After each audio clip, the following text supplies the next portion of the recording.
Mbote mbote yangai bandeko bana Congo, bana Bukavu, Goma, Beni, Ubumbashi, Kisangani, ba diaspora nyonso na pesi bino mbote mingi pi na pesi bino longoni ya mingi na kozwa temps ya koma susu na Boyoko TV koyoka ndeko na bino papa Mongala na ye lisusu na mwa ba information makasi. Mais avant ko banda yanga bandeko na ba information na biso na kosenga nanu s'il vous plaît toyoka na moke makambo. Province du Nord et du Sud Kivu. Les combats ont repris hier dans plusieurs localités du territoire du Lubero dans le Nord Kivu entre l'armée congolaise et ses alliés et le groupe armé du M23 soutenu par le Rwanda. Les combattants du M23 qui poursuivent leur avancée le long de la route nationale numéro 2 en direction de Butembo et de Beni, alors qu'au Sud Kivu des pillages ont de nouveau été rapportés à Uvira, la deuxième ville de la province. La journée d'hier qui a donc été marquée par l'annonce de sanctions prises par les États-Unis à l'encontre d'un ministre rwandais, James Kabarebe, et un responsable congolais de l'AFC M23, Laurence Kanyuka, des sanctions avant tout financières. À Washington, les précisions de Guillaume Dedin. Pour Washington, les prises de Goma à la fin janvier et de Bukavu plus récemment, ainsi que la rapide expansion du M23 dans l'est de la RDC ont conduit à des milliers de morts civiles et à des déplacements forcés de population, et cela risque de dégénérer en conflit régional. Et dans cette déstabilisation, Kabarebe et Kanyuka jouent un rôle central selon le Trésor américain.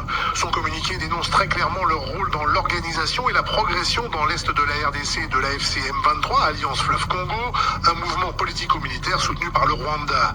James Kabarebe est le ministre rwandais de l'intégration régionale et il est présenté comme ayant un rôle central dans le soutien rwandais au M23 et dans son organisation militaire. Le Trésor américain lui attribue aussi un rôle clé dans l'extraction et l'exploitation des ressources minières dans l'est de la RDC. Laurence Kanyuka est lui le porte-parole civil de l'AFC M23. Les sanctions consistent essentiellement en des gels d'avoirs des personnes concernées et des entités leur appartenant, comme deux sociétés de Kanyuka basées à Londres et à Paris qui sont également sanctionnées. Le département d'État appelle quant à lui au retour à la table des négociations et au respect de l'intégrité territoriale de la RDC. Guillaume Nodin, Washington, RFI. Réaction de Kigali hier, le ministre des Affaires étrangères Olivier Nduhungirehe parle d'une... Bandeko na ngai bana Congo, bana diaspora partout dans le monde, toti koyoka. Qui s'attendait à ça?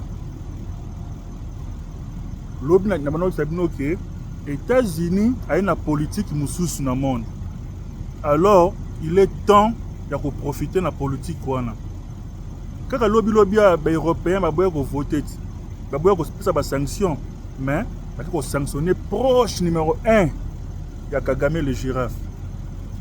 Mon frère, ma soeur, papa Ngia Vincent. Siko, ah, tu es qui? Yonanga Torosalani. Profonde Karaboy. Non. Pour me faire courage, il y a femme on appelle volonté kati na ngai. To longola ba tribalisme.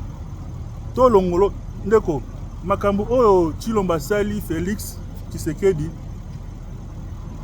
Oui, asali makambo mabe. Oui, abomi mboka. Oui, a signé ba contrat il fallait pas signer. Mais ndeko na mi tuna question so ya kiyo na place na e. Rosani.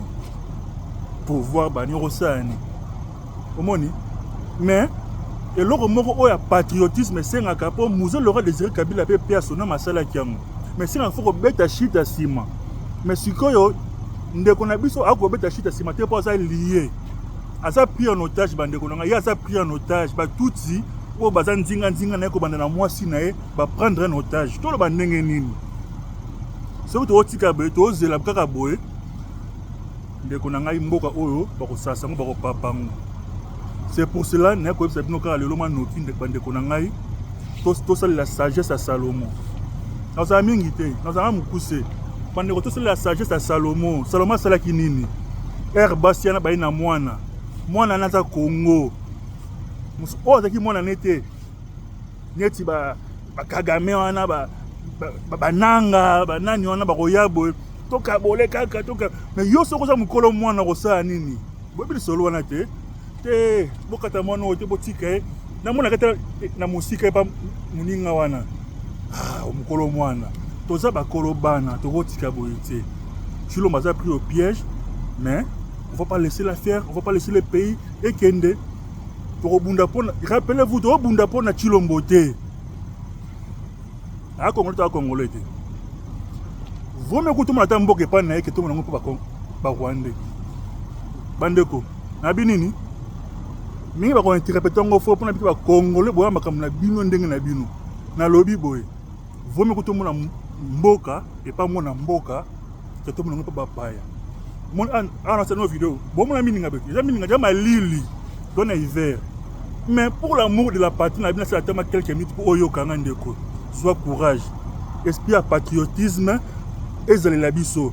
Comme j'avais dit, biso ba diaspora, to kanato sangana. To tika komi bundisa komi bendana. Au contraire, to ça la réunion munene, to sangana 10 000 diaspora, to keno sima minduki. To krepe ngulu te, to zama 3 mois ya formation.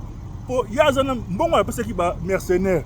Alors, tu as un biso, tu as un mboka, tu as une organisation, tu as une mboka, tu as une histoire na mboka bandeko. Minga ko lobezali mais na ko senga na bino bandeko na po s'abonner mingi na Boyoko TV pour minga malamu ezoya. Boyoka oyo déjà continuité mais pour continuer sur la cima. Bon passer ba journée bien courage positif lo sambo nzambe ya mvuluzi kimbangu ya bakoko. Atika bana na été tous ensemble la bitumba oyo ingeta